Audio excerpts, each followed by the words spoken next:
There's an additional issue with pornography, which is not often discussed, which is that, remember, guys in particular, the brain is a learning prediction machine. And I'm not trying to say that all pornography is bad, but there are good data to support the idea that if your brain learns to be aroused by watching other people have sex, it is not necessarily going to carry over to the ability to get aroused when you're one-on-one with somebody else, right? Especially young kids who are consuming a lot of pornography, the brain is learning sexual arousal to other people having sex. So you're going to program yourself into being a voyeur? Or just create challenges in sexual interactions with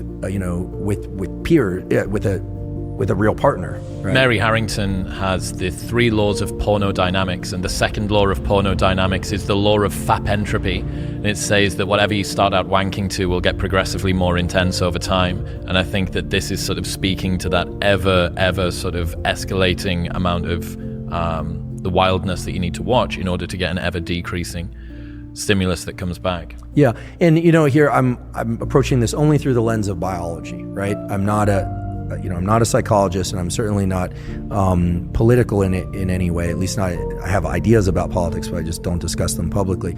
But the idea here is that I'm not saying pornography as a stimulus is bad or good. What I'm saying is it, in its availability and its extreme forms, it's a very potent stimulus, and very potent stimuli of any kind, extremely palatable food, extreme pornography, extreme experiences like bungee cord jumping, those set a threshold for dopamine release. And Anna will tell you that, and I'm sure she did, that the higher the dopamine peak, the bigger the drop afterwards. And it's not that you drop to baseline, you drop below baseline. So again, it's not, these things aren't good or bad, they just have to be controlled in a way, because when people are pursuing dopamine peaks over and over and over and they aren't getting them, typically it's because they've been pursuing that activity far too often. And you're saying perhaps take a break from that, and there may be an ability for yourself, your system, to reset. Right. Yeah. Yeah, I mean, in theory, all the things that we're talking about with pornography could be superimposed onto food, or could be superimposed onto real sex, right? That one also has to be cautious there, right? But the cycling back and forth between dopamine and low dopamine states, dopamine fasting as it were, but maybe just low dopamine states, these are natural rhythms that existed in the nervous system. We have to remember what the dopaminergic system is there for. I'll say it again, I wasn't consulted at the design phase, but we know as a generic form of motivation and pursuit, you can imagine the human or the animal that's hungry or thirsty. It needs energy to go pursue the thing. So the idea that you have to eat in order to get energy, that's true, but you need energy in order to get the thing to eat. So our nervous system has energy also, that's dopamine and epinephrine.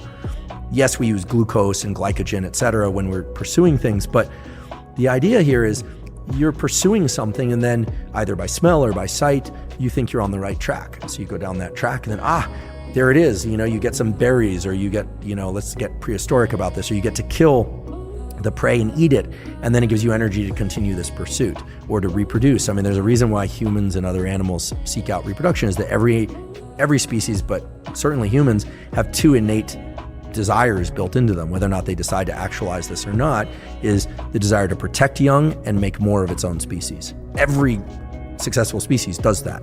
Even if people don't have children, in general, people care about children because of what they represent. Very few people dislike children. I mean, there are a few mutants out there that dislike children, but you always worry about those kinds of people.